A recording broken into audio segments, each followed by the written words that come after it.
What is up, everybody? We are back. I got a little prediction before tomorrow's fight, Charles Oliveira versus Gamrot. I'm excited. I think I have a clear vision and breakdown on this fight. I hope. I've been wrong hella recently. I hope I got a good vision on this. I think I do. So the first thing I noticed, I watched Gamrot first, just because I'm familiar with Charles already. I wasn't really too familiar with Gamrot. So I watched him. I watched a couple of his fights. I watched a lot of fights. And I noticed he's a very good boxer. Like his boxing surprised me, his footwork surprised me a lot. His boxing surprised me a lot. He's the type of fighter that knows how to win a fight, kind of like Ian Gary. Like he knows how to control the pace of a fight and knows how to get out of rounds, without a scratch on him, or how to rack up points and win rounds decisively, which I do like that about him. But yeah, his boxing surprised the shit out of me. He has very nice angles, very sharp, some good counters, very nice footwork. And I think that's the thing that really complements his boxing well, is that his footwork is pretty clean. He's able to go from front foot to back foot, and he can fight whichever way really. And I like that about him.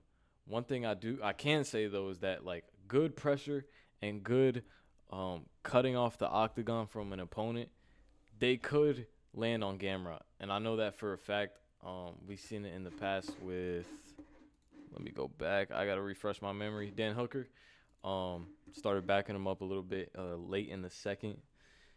And yeah, started having a lot of success. So we see that early. Dan Hooker, obviously a great boxer. But Charles, too, like similar type of pressure, similar type of striking pattern where it's like it's a lot of pressure, but it's not a lot of strikes. Oliveira is really striking when he wants, and just really kind of wants that like pinpoint accuracy, if I can say. Like he's not the type of Ilya Taporia where it's like, yeah, Ilya Taporia has great accuracy, but he's gonna throw a lot of combos and have a lot of pressure. Obviously, he's more pressure, and then he's gonna figure out when he's gonna throw and tries to pick the perfect timing. That's what I noticed from Charles. So I think that's gonna help a lot in this fight with Gamrot, because Gamrot, like I said, moves around a lot of footwork from Gamrot, and he likes to mix things up as well with going for takedowns and having control, which is something he does a lot. I would say he's position over submission, but he could definitely like get his way to that sub. I don't know if he can on Oliveira though. Oliveira's so slick, bro, so slick on the ground. Like I just don't see it. Oliveira on his back, he's still dangerous. And yeah, Gamrot is very good at grappling, very good at controlling, but I feel like he could give Charles too much time to think on the ground, and I think there Charles is gonna succeed a lot.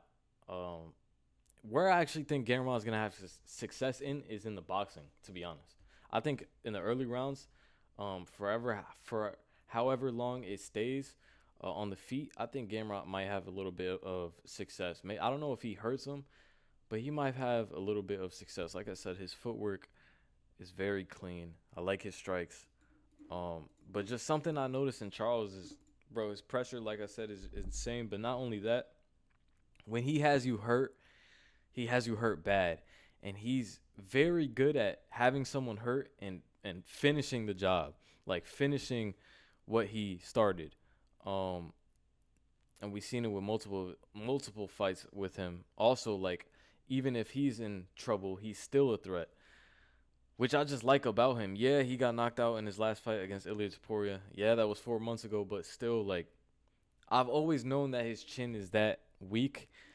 And I look at Gamrot, and I just don't see Gamrot landing that knockout punch. And to me, if he's not landing that knockout punch, yeah, he knows how to fight and win a fight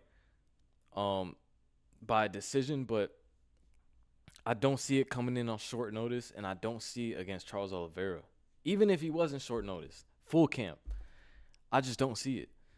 Charles is, like I said, slick on the ground, and I think a lot of the shots that Gamrot does, like these single legs, he has his head a lot on the outside and in vulnerable positions. I think Charles is slick. Just look at the Terasukin fight. He had him in multiple dangerous positions and subs. And Terasukin, to me, is more better on the ground and more active on the ground. So with less time to think, he was still finding Terasukin in these subs. I think Gamrot's going to give him too much time to think on the ground if it does go there, which I think it is. The way I see the fight going is I think Charles is going to come with pressure, just like he usually does. Teep kicks, kicks up the middle, mixing things up. And I think he's going to find the timing. I think he'll find Gamrot. He'll probably hurt Gamrot. Gamrot might start, panic shooting. And I think that's where Charles finds a sub. That's just what I think. Because, yeah, I don't see a world where Gamrot wins. I really don't. And I would see it if Gamrot would stick to boxing in some of his fights. But in his fights where he has, success in boxing, he still goes to the ground. So it's like you're still going to the ground even when you're having success in boxing. I could see you having success with Charles, but your game plan and the way you fight is going to take it to the ground. And that's where I think he loses the fight. So Gamrot, when fighting in general, he's very safe, though. He's not going to put himself in harm's way or do anything pretty much, stupid. But I think if you bring the danger towards him, like Dan Hooker did, and that type of pressure that Charles is, I think he's going to be able to, especially in a 5-round fight, I think he's going to be able to find that finish on Gamrot. And if not, at least inflict a lot of damage on him. So I got Charles Oliveira. I think like I said, I think he subs him. Third or fourth round. I'm gonna say third. Third round. Third round sub. He hurts Gamrot. Gamrot drops. He jumps on the choke. It's vintage Charles Oliveira. All right. And the people who switched up, stay on that side. Stay on that side. The people who said he was ducking and he didn't want to fight Gamrot. Gamrot is a boogeyman. Gamrot will beat him. Stay on that side, bro. Stay on that side. We don't want you over here. A wounded lion is still a lion, and Charles Oliveira is a lion, bro. He's a lion. Imagine he just loses, bro. Oh my gosh. Bro, if he loses, I'll be so mad, bro. He should win this fight. He should win this fight. Cause the more I think about it, bro, Gamrot is Gamrot a crazy threat to Charles Oliveira? Bro, I don't think so. I do not think so. If Charles loses this fight, bro, to me that's surprising. Maybe I'm just a Charles fan though. So I don't know. We'll see. I hope you guys enjoyed. Leave a like. Let me know who y'all think is gonna win tomorrow by the time you're watching this. Maybe today. So yeah, let me know in the comments. Subscribe. Do all that, bro. I'm not even gonna say it. Peace.